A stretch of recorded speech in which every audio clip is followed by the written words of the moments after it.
Well, it's my pleasure to introduce Ruth Sinn. Coach Sinn played for North St. Paul High School ball, and then she enrolled at the College of St. Thomas in 1980. Over the next 4 years, Ruth and her teammates had a win-loss record of 80 and 36.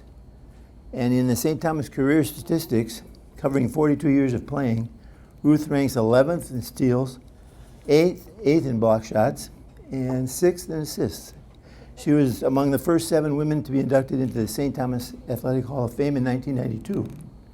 Prior to coming to St. Thomas, Ruth coached at Apple Valley High School for 16 years, where her teams won 3 state championships, and she was inducted into the Minnesota State Girls Basketball Coaches Association Hall of Fame in 2002. Ruth took over the St. Thomas program in 2006. She will start her 15th season this fall with a win-loss record of 329 and 81, which is an 80% win-loss record. In the postseason NCAA tournaments, her teams have made 3 trips to the Final Four and 3 others to the Sweet 16. And this amazes me, but this year when she starts the season, Ruth will take a winning streak of 74 games against MIAC teams into the 2019 season. All these numbers are fair measurements of a coach's success, but the most important outcome of a coach is the impact that she has on her players. I know from personal experience that the girls and women who have played for Coach Sinn are grateful for what she taught them and the role model she provided. It's a great honor for me to bring Ruth to the club.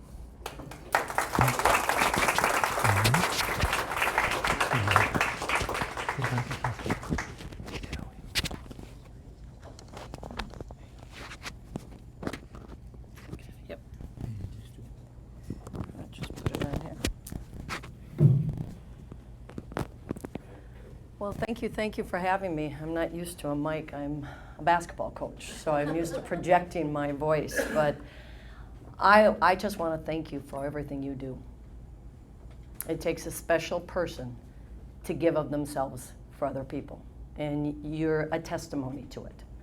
And I know in my business of coaching young people, that's what we constantly strive to talk about, is give yourself up to something greater than yourself.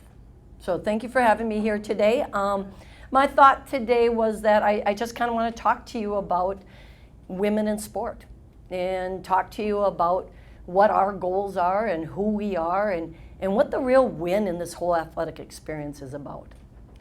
If you take a look at your high school levels, in the state of Minnesota right now, over 50% of girls participate in sport. We in the state of Minnesota have the highest percentage of female athletes participating in sports in all the other states. Isn't that fantastic? If you take it to the college level then, back in the 1980s, we had about 64,000 participants at the collegiate level in sport. Now we're almost at about 264,000 participants. I mean, it's incredible, the growth of women in sport. And you know, why is that important? When athletics is done right, it's a growth process. When athletics is done right, it's about the people and how they grow through the whole process. I always talk about it. The beauty in athletics is the people and their growth.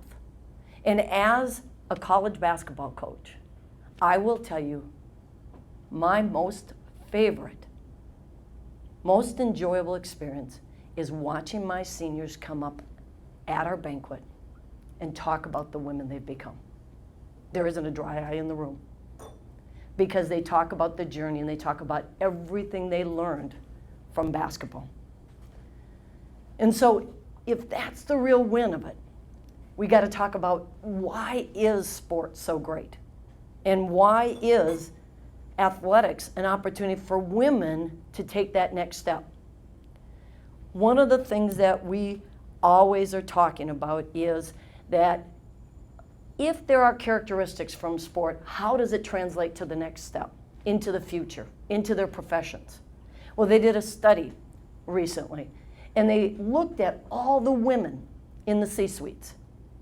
And they looked at the characteristics, and they looked and they found there was one thing that they all had in common. 93% of the women in the C-suites all played sport. And why is that important? Well, it's important because you learn so many characteristics. I was fortunate to play basketball in the high school level and at the collegiate level. I played for Coach Osseo. He's too humble to let you know that, but I played for Coach. And Coach was a huge advocate about promoting women and developing character. And that's what I take from him. I also now have my own girls and my own team. And I look at, if there's one thing that I'm going to accomplish, or I want to accomplish, it is to help my young women become strong, confident women. But I don't just end there. Who dare greatly. Who dare to be great. And you know, you say, well, we all dare to be great. Well, yeah, we all do. I mean, nobody gets up in the morning and says, hey, I want to be average today. You know, I mean, everybody gets up with the idea that they're going to be great and they're going to be able to make a difference. But it's not the intentions, it's the actions. And so I challenge my young ladies every single day to get out of their comfort zone, to reach and to grow and to make a lot of mistakes. And we're not wired that way. I mean, we are wired for comfort.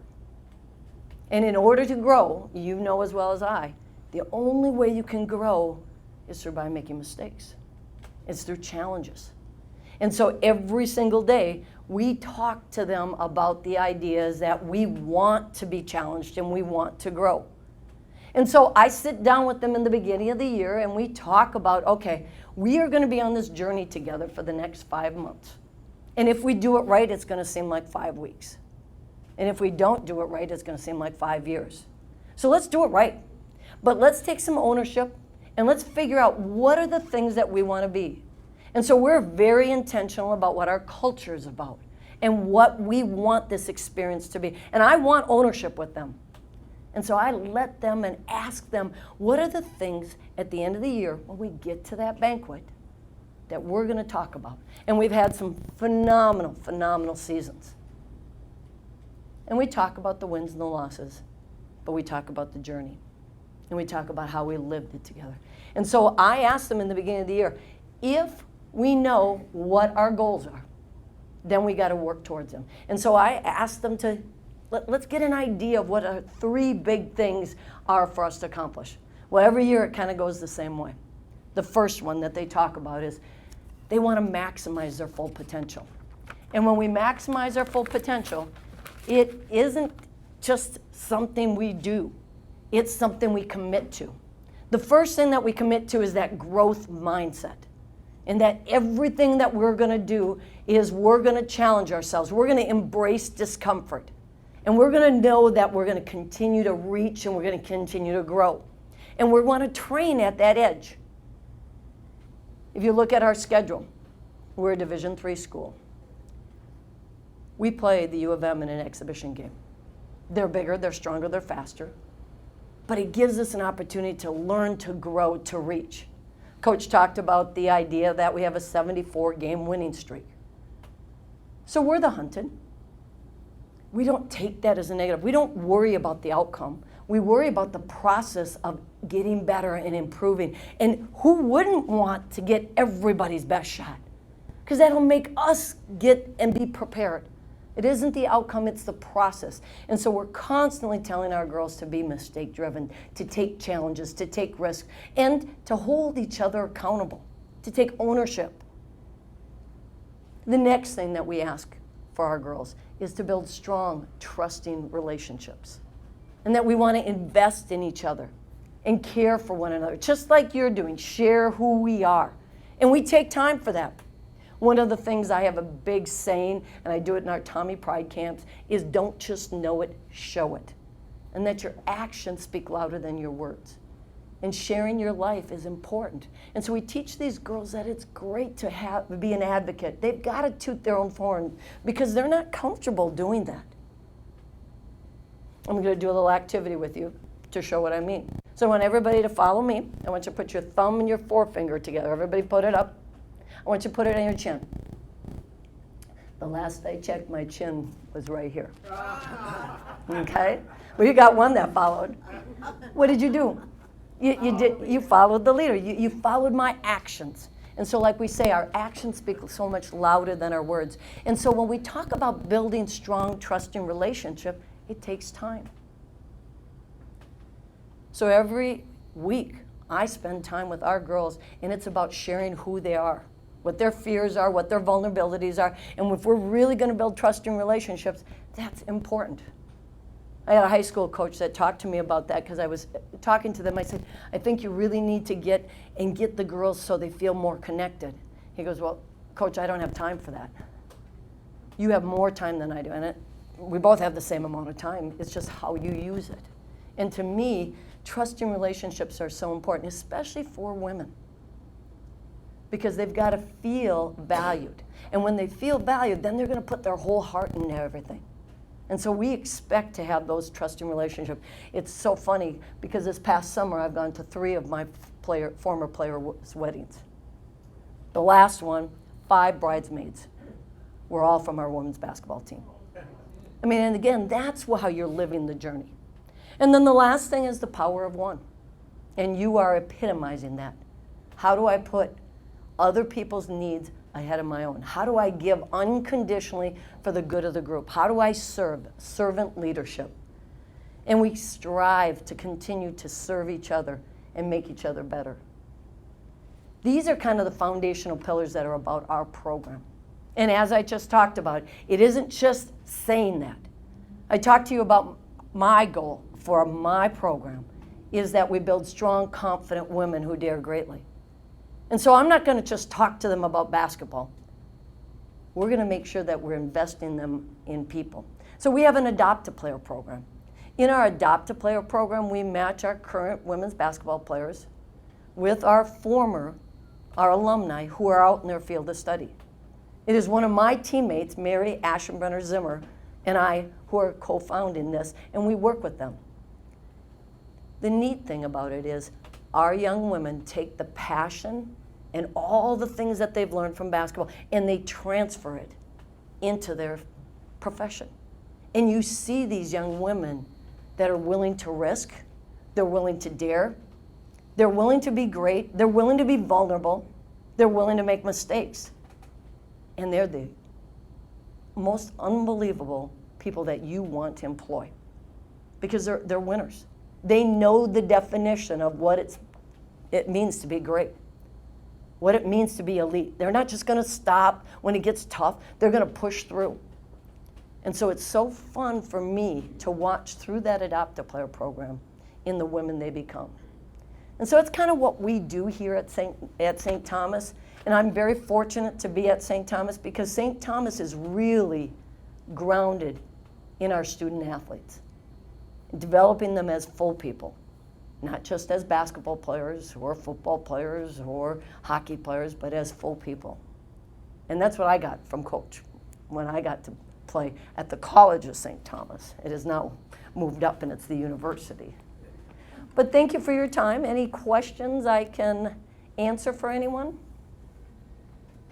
I have a question. So you talk about mistakes. It's okay to make mistakes, but when you have an athlete that makes the same mistake over and over and over after you've coached them to not make that mistake, what do you do about it? Well, we talk about all the time that mistakes are an opportunity to improve, and we study. I mean, part of developing new skills and the growth mindset that we're visiting about is we study and we reflect. Now, if we make the same mistake, that's just the definition of insanity.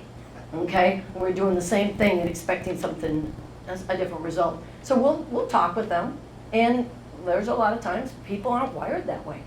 People don't take that input and that advice and they don't transfer it. And hopefully we don't get that, but you know as well as I in education, you will say something 985 times, and all of a sudden on the 86th time, the light bulb goes on.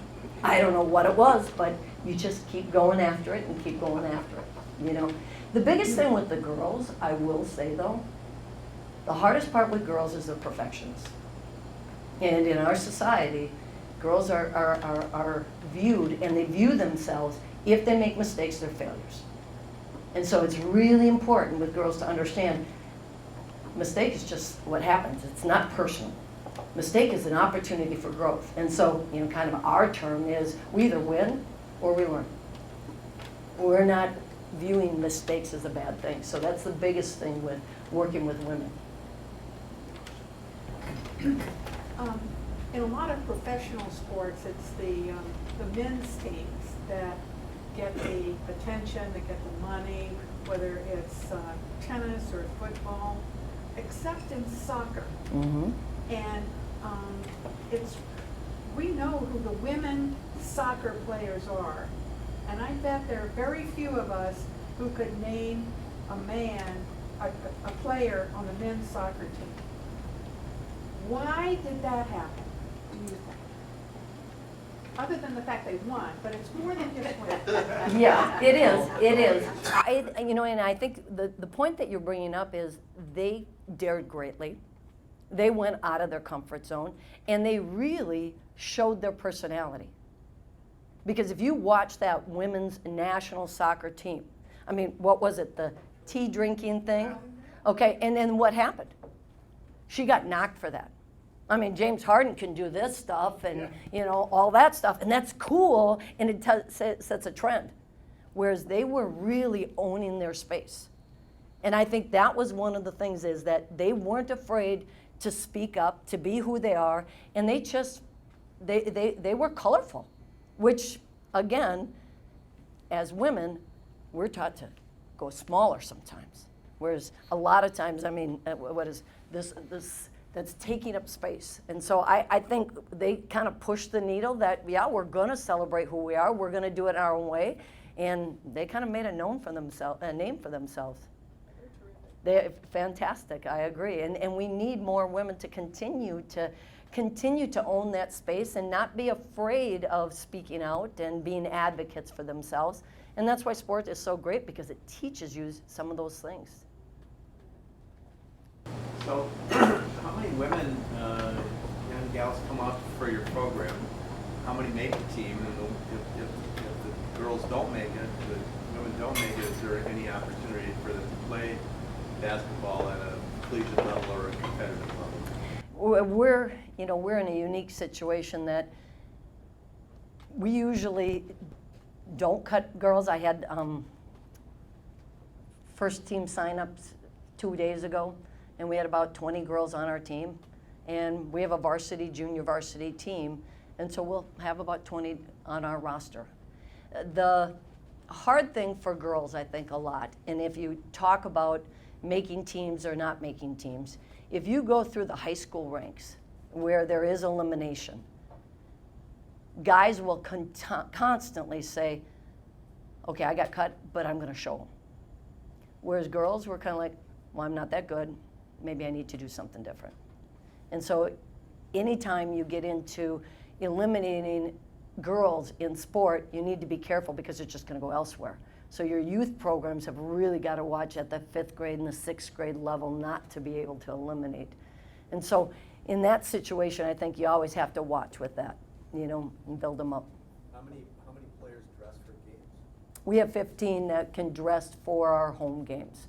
And then we have a varsity, junior varsity, so we're usually about 22, 23, depending upon the numbers,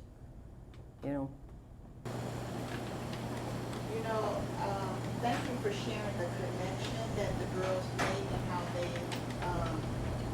grow to love and respect one another, because it's through that my daughter moved back to Chicago, because it's the high school basketball players that she played basketball with that she's connected with now, and it's because of that relationship they build, and they're doing the same thing, and one is a motivational speaker, and so it helps me to put in sight. I'm like, why don't you come here with me? Why are you going? But that's what she built with those friends. It's her foundation. So yes, so No. that's good to know. Coaches kind of instill all of that in them. Yeah. And when it's done right, it's uncommon to have common goals. And so it's a really special experience when you can put everybody together all with the same passion. And I'm very fortunate because I love doing what I do, and I love the people I'm doing it with. And that's a recipe for success. Coach. Has there been any reaction, like the freshmen, to the fact that you won't be in the MIC anymore? We're taking the high road. Question? The question was about being in the MIC. I'm not sure if you've heard, but this past spring we were kicked out of the MIAC. The reason citing is competitive play. And You were too good. we were too good. We were too good. Yeah, it made ESPN and everything like that. But in our approach is like with everything else, we don't have control over that. So we're not going to waste our energy on that. But we do have control about that next step. And yeah, our juniors and our seniors, well, they'll be good. But our sophomores and our freshmen, we're going to be in a new space.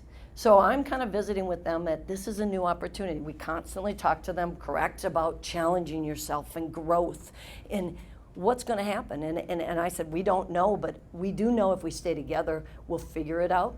And it'll be a new opportunity. And who knows, maybe 3-4 years from now, we're going to say that was the best thing that happened. So change is uncomfortable, but being uncomfortable isn't always a bad thing. So we're looking forward to the opportunity, and I know they'll be looking at, and our administration will be really looking at, where is the right fit for us? Where do we belong, and where can we really prosper as student athletes? Anyone else? Well, thank you for having me. Andrew, so thank you, Coach Sinn. It was certainly a pleasure to have you speak to us today. And Tom, thank you for arranging such a good program.